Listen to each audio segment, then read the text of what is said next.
बस क्या पढ़ा है चल रामचंद्र जी। क्या पढ़ा है? रामचंद्र जी। आज तक हमने क्या पढ़ा है इस लेसन के बारे में?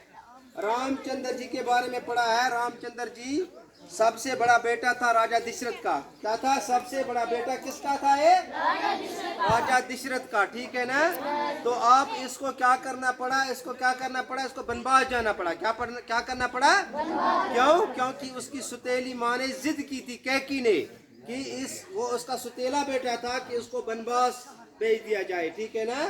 तो राजा दशरथ ने रामचंद्र जी को मजबूरन कहाँ भेज दिया? बनवास भेज दिया, जलाए वतन कर दिया। तो आज का हमारा सबक जो है वो हम पढ़ने जा रहे हैं। इसका तीसरा पैराग्राफ। रामचंद्र जी को बनवास गए अभी कुछ ही दिन हुए थे कि राजा दशरथ की वफात हो गई। अब भरत को राजगद्दी पर बैठने के लिए कहा गया, लेकिन वो चूंकि रामचंद्र जी से बेपनाह मोहब्बत करते थे, इसलिए उन्होंने गद्दी पर बैठने से इनकार कर दिया। वो रामचंद्र जी को ढूंढने निकल पड़े। रामचंद्र जी अपने बाप का हुक्म पूरा करना चाहते थे, इसलिए उन्होंने भरत की फरमाइश ठुकरा दी और अयोध्या वापस आने से इनकार कर दिया। भरत को मायूसी हुई। भरत रामचंद्र जी की खड़ाऊ अपने साथ लाए और उन्हें गद्दी पर रखकर रामचंद्र जी के नाम से राज करने लगे। ठीक है ना?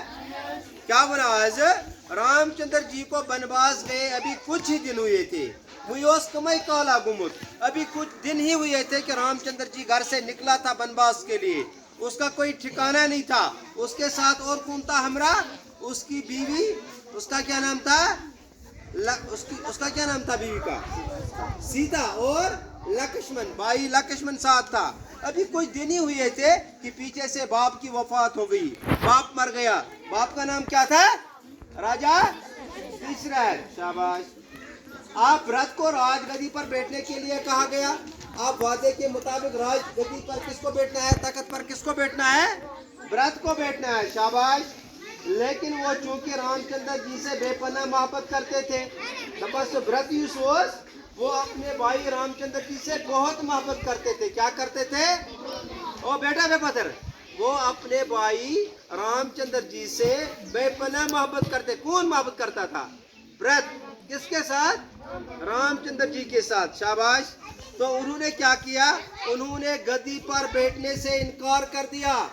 तो मैं बादशाह नहीं बनूंगा, मैं राजगद्दी पर नहीं बैठूंगा, मैं इस तख्त पर नहीं बैठूंगा। ये मेरे भाई का हक है, रामचंद्र जी का हक है। ठीक है ना?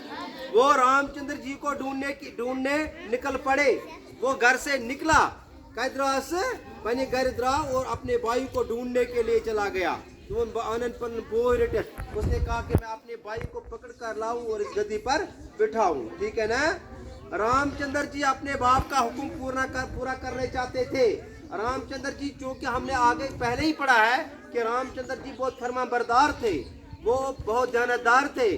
वो अपने बाप का हुक्म, उसके बाप ने उसको हुक्म दिया था कि आपको बनवास जाना है। वो अपने बाप का हुक्म पूरा करने के लिए उसने क्या किया? वो रामचंद्र जी अपने बाप का हुक्म वो अपने बाप का हुक्म पूरा करना चाहता था। उसने नहीं माना वापस आना।